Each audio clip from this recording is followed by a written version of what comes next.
बेटा? अरे सबने यस सर। कैंटीन यूज किया ना अभी? ठीक है, चलो। तो बात करते हैं बेटा, यहाँ पर बी स्टैंड करता है फॉर बिल्डिंग ऑपरेशंस। बी किसके लिए है? बिल्डिंग ऑपरेशंस के लिए है। एच है happiness through counselling, A for ASWS and I for IT department या IT सेल। ठीक है? अब यहाँ पे बेटा देखिए, जैसे आप एलएल में पढ़ते हैं, तो एलएल में पढ़ते समय जिस फ्लोर पर आप हैं, जिस बिल्डिंग में आप हैं, उससे रिलेटेड कुछ इश्यूज क्रिएट हो सकते हैं। जैसे हो सकता है कि आपके रूम में कोई फैन नहीं चल रहा हो, कोई लाइट ऑन नहीं हो रही हो, या फिर और कोई इश्यू छोटा मोटा, तो उसके लिए आप तुरंत काउंटर पर जाते हैं। क्या जाते हैं? इस काउंटर पर जाते हैं जहाँ पर आपकी बात सुनी जाती है। तो वहाँ काउंटर पर जो पर्सन रेस्पॉन्सिबल है उस प्रॉब्लम को सुनने के लिए, उनका नाम है फ्लोर इंचार्ज, मतलब उस पोस्ट का नाम है फ्लोर इंचार्ज। तो एक फ्लोर इंचार्ज हर फ्लोर पर है। तो फ्लोर इंचार्ज आपकी कोई भी फ्लोर से रिलेटेड या आपके बिल्डिंग से रिलेटेड कोई इश्यू होगा तो वो आपको सबसे पहले एड्रेस करेगा। बट हो सकता है कि वहां पर आपकी प्रॉब्लम्स नहीं सुनी जा रही हो या सॉल्व नहीं हो पा रही, then you can meet to the building incharge. इस बिल्डिंग में 2 बिल्डिंग इंचार्ज हैं, उनमें से एक भुवनेश पारेदा सर है, उनसे आप मिल सकते हैं कभी भी कोई प्रॉब्लम होने पर। ओके, मान लीजिए कि ये दोनों लोग आपकी प्रॉब्लम्स को सॉल्व नहीं कर पा रहे, then you can meet to the building principal sir also, जो कि एकेडमिक साइड से हैं, ऑलरेडी आईआईटी को काफी सालों से पढ़ा रहे हैं। वो है उमेश शर्मा सर, जो आपको सबल बिल्डिंग में मोस्ट ऑफ द टाइम मिलेंगे, बट वो इस बिल्डिंग में विजिट करते हैं, टाइम बाय टाइम रिक्वायरमेंट होने पर आप उनसे मिल सकते हैं। ठीक है?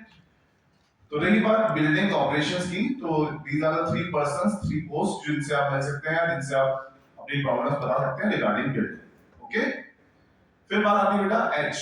एच है हैप्पीनेस थ्रू काउंसलिंग। काउंसलिंग क्या होती है, कब इसकी रिक्वायरमेंट होती है, कौन कौन सी तरह की काउंसलिंग है, इस बारे में सब मैम आपको बताएंगी। उसके बाद आएगा ए। ए होता है बेटा ASWS, all student welfare society. Kota में रहते हुए इसकी भी एक नीड होती है, वो क्या है उसके बारे में हम आपको बताएंगे। और लास्ट IT सेल, उसके बारे में आपको बताऊंगा। पहले आप एच वाला पार्ट मैम से समझ लीजिए। ठीक है? Thank you sir. Good evening students. कैसे हैं आप सभी? Very good. सबसे पहले आपने सर से जाना कि एच का मीनिंग क्या है, हैप्पीनेस बाय काउंसलिंग। तो काउंसलिंग का मीनिंग आप जानते हैं? ओके, कुछ लोग नहीं जानते हैं, उनके लिए मैं बता देती हूँ कि काउंसलिंग का मीनिंग क्या होता है। काउंसलिंग एक ऐसी प्रोसेस है जिसमें 2 लोग शामिल होते हैं, एक आपका काउंसलर यानी एक्सपर्ट और दूसरा स्टूडेंट जिसको प्रॉब्लम होती है। प्रॉब्लम वो किसी से भी रिलेटेड हो सकती है, उसमें 50-50% दोनों के ही एफर्ट्स शामिल होते हैं। ऐसे नहीं है कि आपको बना बनाया सॉल्यूशन मिल जाएगा और वो प्रॉब्लम सॉल्व हो जाएगी, ऐसा भी नहीं है। जब आप काउंसलिंग के लिए जाते हैं तो काउंसलर आपको जो भी चीजें समझाता है और जो चीजें फॉलो करने के लिए कहता है, आपको वो चीजें फॉलो करनी पड़ेगी, तभी आपको काउंसलिंग का फायदा मिल सकेगा। समझ रहे हैं आप? आई होप आप अच्छे से सुन रहे हैं, लास्ट बेंच। ओके, तो सबसे पहले बेटा मैं आपको बता देती हूँ, मेरा नाम है विधि गौड़ और मैं एक साइकोलॉजिकल काउंसलर हूँ। और एलएल में आपके लिए 5 टाइप की काउंसलिंग अवेलेबल है। First of all academic counselling. Academic counselling की जरूरत कैसे होती है और कब होती है? जब हमें कोई सब्जेक्ट समझ नहीं आ रहा, कोई फिजिक्स, मैथ्स, केमिस्ट्री, बायोलॉजी, जो भी आपके सब्जेक्ट है अभी, उनमें कोई प्रॉब्लम आ रही है या किसी वजह से किसी दिन 3-4 दिन से आपकी हेल्थ खराब हो गई है और उस कंडीशन में आप क्लास अटेंड नहीं कर पाए और सिलेबस छूट गया, तो उस कंडीशन में क्या करें? हेल्प चाहिएगी। सिली मिस्टेक्स हो रही है एग्जाम में और टेक्निक्स नहीं पता है, स्ट्रैटेजीज नहीं पता, हम 7-7 8-8 घंटे पढ़ रहे हैं बट हमें स्कोर नहीं कर पा रहे, हम उस चीज में, उस सब्जेक्ट में स्कोर नहीं कर पा रहे, तो उस कंडीशन में हम किसकी हेल्प लेंगे? एकेडमिक काउंसलर की। एकेडमिक काउंसलर आपकी ही बिल्डिंग में ग्राउंड फ्लोर पर अवेलेबल हैं, क्या आप जानते हैं? Yes ma'am. Very good. तो नेक्स्ट है हमारी एडमिशन काउंसलिंग। एडमिशन काउंसलिंग से आप गुजर के आ चुके हैं और अपनी क्लास में बैठकर क्लास अटेंड कर रहे हैं। थर्ड है हमारा साइकोलॉजिकल काउंसलर। साइकोलॉजिकल काउंसलिंग की जरूरत कब होती है? जब हमें फीलिंग से रिलेटेड प्रॉब्लम होती है, जैसे होम सिकनेस, घर की याद आ रही है, टाइम मैनेजमेंट नहीं हो पा रहा, और कहीं ना कहीं हमें किसी ना किसी बात से प्रॉब्लम है, फैमिली इशू हो गया, रिलेशनशिप इशू हो गया, और इमोशनल इम्बैलेंस होने लग रहा है, कहीं ना कहीं एकेडमिक पोर्शन के साथ साथ हमें साइकोलॉजिकल प्रॉब्लम्स आ रही हैं, तो उस कंडीशन में हम किसकी हेल्प लेंगे? साइकोलॉजिकल काउंसलर की। और आप जानते हैं साइकोलॉजिकल काउंसलर भी आप ही की बिल्डिंग में ग्राउंड फ्लोर पर सुबह 7 बजे से लेकर रात के 10 बजे तक अवेलेबल रहते हैं, जो आपको face to face counselling provide करवाते हैं। अब ये तो रह गई फेस टू फेस कम्युनिकेशन, है ना? इसके बाद हम कहाँ जाए? अगर रात में हमें कोई प्रॉब्लम हुई तो आपके सामने एक डिस्ट्रेस हेल्पलाइन नंबर लगा हुआ है, इसको आप सभी अपने मोबाइल पे ऐड कर लीजिए, और जब भी आपको कोई प्रॉब्लम हो, वैलिड प्रॉब्लम, तो आप उसे उस नंबर पर कांटेक्ट करें और अपनी प्रॉब्लम शेयर करें, और नेक्स्ट डे आप फेस टू फेस काउंसलिंग के लिए आ जाएंगे जब भी आपको काउंसलर टाइम दे। उसके बाद है हमारा हेल्थ काउंसलिंग। हेल्थ काउंसलिंग जैसे क्लास में कभी भी हमें कोई भी हेल्थ इशू हो गया, सर दर्द है, बुखार हो गया, या वोमिटिंग एक्स्ट्रा जो भी कुछ भी है हुआ आपको हेल्थ इशू, तो उस कंडीशन में आपको पता है कि आप ही की बिल्डिंग में नर्सिंग स्टाफ भी अवेलेबल है, और इसके साथ साथ हमें अपनी लाइफ में ब्रेन, बॉडी, माइंड इन तीनों का संतुलन बनाए रखने के लिए एक सेशन भी आपको प्रोवाइड करवाया जा रहा है, जिसे बीबीएम सेशन कहा जाता है। वो सबल वन में होता है ग्राउंड फ्लोर पर। बॉयज के लिए सुबह 7 बजे से लेकर 7:45 तक ये प्रोग्राम चलता है। 6 से 7 दिनों का ये प्रोग्राम होता है। आप उसे अटेंड कीजिए और बाद में अपने रूम पर या हॉस्टल पर उसको कंटिन्यू रखिए, क्योंकि बच्चों में प्रॉब्लम होती है, बैकबोन प्रॉब्लम होती है सेटिंग की वजह से, और कहीं ना कहीं हमारा कंसंट्रेशन भी नहीं बन पाता। तो इन सब का संतुलन हमारी लाइफ में होना चाहिए, तो आप हेल्थ काउंसलिंग का भी फायदा उठा सकते हैं। फिफ्थ है हमारा कैरियर काउंसलर। आपको जोक सुनाया जा रहा बेटा, आप हंस रहे हैं। फिफ्थ है health counsellor, no fourth health counsellor, fifth है आपका कैरियर काउंसलिंग। कैरियर काउंसलिंग यानी जितने भी आपके सब्जेक्ट हैं, उन सभी सब्जेक्ट्स के साथ साथ आप क्या क्या अदर ऑप्शन अपना सकते हैं, तो उस कंडीशन में आप किसकी मदद लेंगे? कैरियर काउंसलर की। हम सभी अपनी हेल्थ का तो ध्यान रखते हैं, बट क्या हमने सोचा है कभी हमारे फ्रेंड्स हैं जो हॉस्टल में रहते हैं, पीजी में रहते हैं, उनकी हेल्थ कभी खराब हो गई, फिजिकल हेल्थ नहीं, मेंटल हेल्थ की बात कर रही हूँ मैं, कि जैसे कभी वो पहले काफी अच्छा बोलता था, अच्छा परफॉर्मेंस था उसका एकेडमिक, तो धीरे धीरे क्या हुआ, वो किसी बात से परेशान होने लगा और बातचीत करना बंद कर दिया, गुमसुम रहने लगा, अंधेरे कमरे में रहने लगा। तो इस ये क्या आपको इंडिकेशन क्या देता है कि वो किसी बात से परेशान है? यस और नो? तो उस कंडीशन में आप इसकी हेल्प करेंगे या नहीं करेंगे? तो इसके लिए आप अपने बिल्डिंग इंचार्ज, फ्लोर इंचार्ज या किसी भी काउंसलर से, 2 काउंसलर है आपके, मेल और फीमेल, जिससे भी आप कंफर्टेबल हो आप उसके बारे में उसको बता सकते हैं, और आपके नाम को भी कॉन्फिडेंशियल रखा जाएगा उस कंडीशन में। ओके, तो आपको अपनी पढ़ाई पर फोकस रखना है, हेल्दी रहना है, किसके थ्रू? काउंसलिंग के थ्रू। ओके, अब नेक्स्ट आपको अभी सर बताएंगे। Clap for ma'am.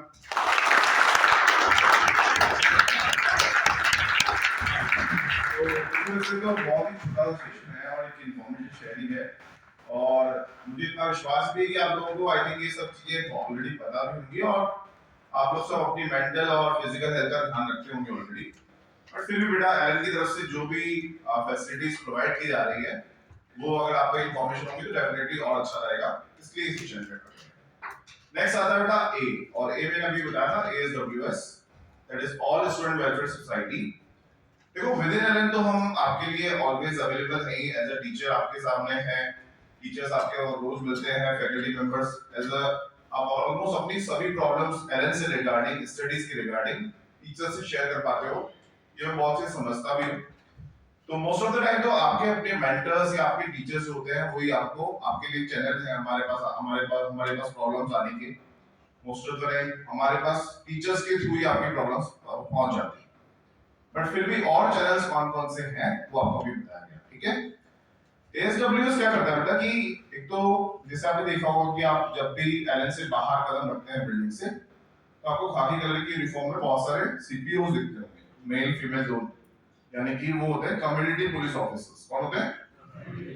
वो आपकी आपकी सेफ्टी के लिए है बेसिकली वहां पर। That is the local surveillance system basically. मतलब जैसे होता है ना कि कहीं भी सेफ्टी एंड सिक्योरिटी कोई गेट लगा के नहीं की जा सकती, गेट बंद कर देंगे तो लोग आएंगे जाएंगे कैसे? तो गेट तो ऊपर रखने पड़ेंगे सोसाइटी के या पूरी कॉलोनी के जहां पर आपकी बिल्डिंग्स हैं, बट फिर भी वहां पर कोई ऐसा पर्सन ना आ जाए जो आपको हार्म पहुंचा सके या आपके लिए कुछ गलत कर सके। तो डेफिनेटली सीपीओस जो है वो पूरे टाइम वॉच रखते हैं कि कोई गलत आदमी यहाँ पर नहीं। आपको लगता है कि आपको आपकी कोई सिक्योरिटी नहीं है, ऐसा नहीं है। 100% आपको सिक्योर रखने के लिए वो पूरी की पूरी बिल्डिंग पूरी की पूरी एरियाज में फैले हुए हैं। अभी आपको कोई प्रॉब्लम आ जाती है, कोई आपको परेशान कर रहा हो तो you can take the help from them also. ठीक है। उसके अलावा बेटा एलएन से बाहर जब आप यहाँ कोटा में रहते हैं तो वैसे तो आप ऑलरेडी काफी अवेयर रहते होंगे कि कोई चीटिंग आपके साथ ना हो, कोई फ्रॉड आपके साथ ना हो, बट फिर भी है तो आप अभी मतलब इस एज में हो तो डेफिनेटली कोई ना कोई चीटिंग या फ्रॉड हो सकता है, कोई आपको परेशान कर ही सकता है।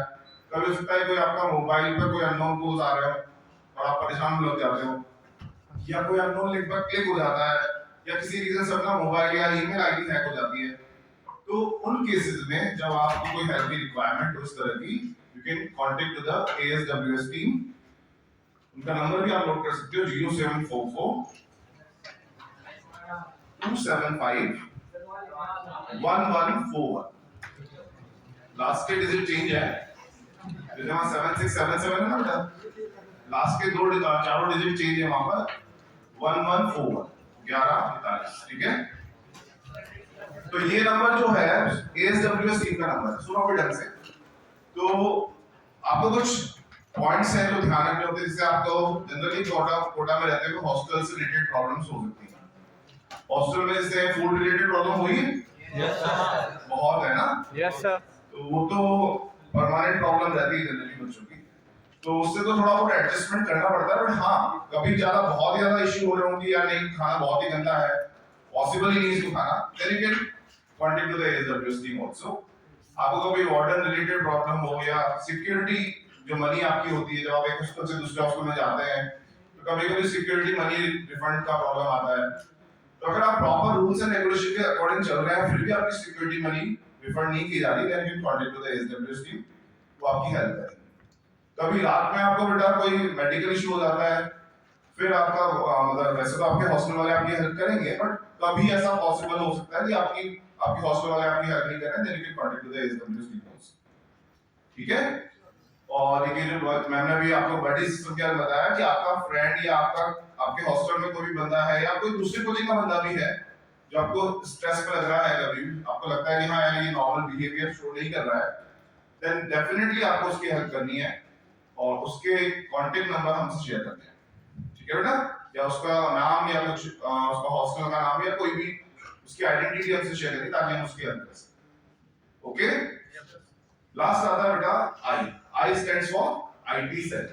आप जानते हो बेटा कि आज की तारीख में कोई भी कांटेक्ट जो पॉसिबल है वो डेफिनेटली मोबाइल्स और मोबाइल्स के थ्रू मैक्सिमम कांटेक्ट्स होते हैं। तो आपकी जो इंफॉर्मेशन है वो हमारे पास होनी चाहिए पूरी तरह से। वैसे तो जब आपने एडमिशन लिया आपने अपनी पूरी इंफॉर्मेशन हमसे शेयर की, बट हो सकता है कि आपके कांटेक्ट डिटेल्स में कोई चेंजेस हो, जैसे आपका हॉस्टल चेंज हो गया हो या हॉस्टल वार्डन का या हॉस्टल ओनर का नंबर चेंज हो गया हो या फिर आपके पेरेंट्स का या आपका खुद का नंबर चेंज हो गया हो। तो अपनी जो भी लेटेस्ट अपडेट्स है, अपडेटेड इंफॉर्मेशन है वो हमसे शेयर करेंगे आप लोग। आपका फोटो का पुराना है तो वो भी अपडेटेड शेयर करें हमसे। एक जीआईएफ फॉर्म मिलेगा आपको काउंटर पर, रिक्वायरमेंट होने पर सबको जरूरत नहीं होती उसकी, जिनकी इंफॉर्मेशन में कोई चेंजेस हो वो जीआईएफ फॉर्म ले लें, जनरल इंफॉर्मेशन फॉर्म, और उसके थ्रू हमें आपकी लेटेस्ट अपडेटेड इंफॉर्मेशन शेयर करें ताकि बेटा कभी भी कोई इमरजेंसी में अगर आपका कॉल आता है हमारे पास और बाय चांस आप कुछ कह ही नहीं पाते, कुछ बता नहीं पाते, केवल आपका नंबर हमारे पास है तो भी हम आपकी पूरी इंफॉर्मेशन फेच कर पाएंगे। ठीक है, तो वो तभी पॉसिबल है जब आपकी पूरी इंफॉर्मेशन हमारे पास होगी। उसके अलावा जब आप आते हैं तो सब लोग आई थिंक अपनी अटेंडेंस मार्क करते हैं, प्रॉपर्ली अटेंडेंस मार्क हो रही है, पेरेंट्स के पास अपने एब्सेंट मार्क्स तो नहीं जा रहा है, तो तो अगर आप प्रॉपर मार्क करेंगे बेटा, अटेंडेंस ओके लिखा हुआ आता है, तब जाके आप हटाते हैं वहां से आईडी कार्ड, तो प्रॉपर्ली अटेंडेंस मार्क होगी। कभी आपको अपनी घर मतलब अपनी क्लास जल्दी लीव करनी पड़ती किसी रीजन से, तो आपकी जो अटेंडेंस कार्ड है उसके पीछे बारकोड बने हुए हैं, तो एग्जिट पर उसको स्कैन करवा कर ही बाहर जाए। एग्जिट पर एक बारकोड स्कैनिंग मशीन लगाई गई है, उसको आप स्कैन करें फिर जाए, ताकि आपको हमें मतलब हमारे मतलब अपने एलएन में ही बता रहा है कि आप क्लास छोड़कर जल्दी जाए किसी भी रीजन से गए। वैलिडिटी होगा डेफिनेटली अगर आप जाएंगे तो ऐसा करना है, ठीक है। कभी भी किसी दूसरे फ्रेंड का या अपने कलीग का कभी भी कार्ड पंच नहीं करना। आप अपना कार्ड किसी को न देंगे और ना किसी दूसरे का कार्ड नहीं। ऐसा करने वालों को डेफिनेटली पनिशमेंट मिलती है और बहुत इजीली आइडेंटिफाई हो जाता है। और ये ऐसे इश्यूज लीगल इश्यूज में कन्वर्ट हो चुके हैं।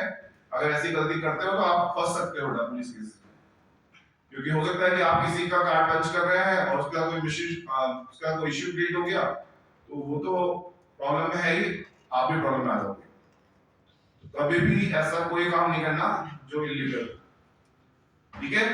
छोटे से इन्फॉर्मेशन होती है, जैसे पासवर्ड वगैरह आप सेट करते हैं ना, अपने मोबाइल नंबर और अपनी डेट ऑफ बर्थ वगैरह का पासवर्ड ना रखें, थोड़ा सा अलग तरह का पासवर्ड रखें। ये सब आई थिंक इतने मैच्योर का आप हो कि आप इस तरह की गलती छोटी-छोटी गलती नहीं करें, ठीक है। किसी अननोन लिंक पर क्लिक नहीं करें। कभी भी किसी भी साइकोलॉजिकल मेंटल हेल्थ की प्रॉब्लम हो तो बिल्कुल फ्री रहें बेटा काउंसलर्स के पास आने।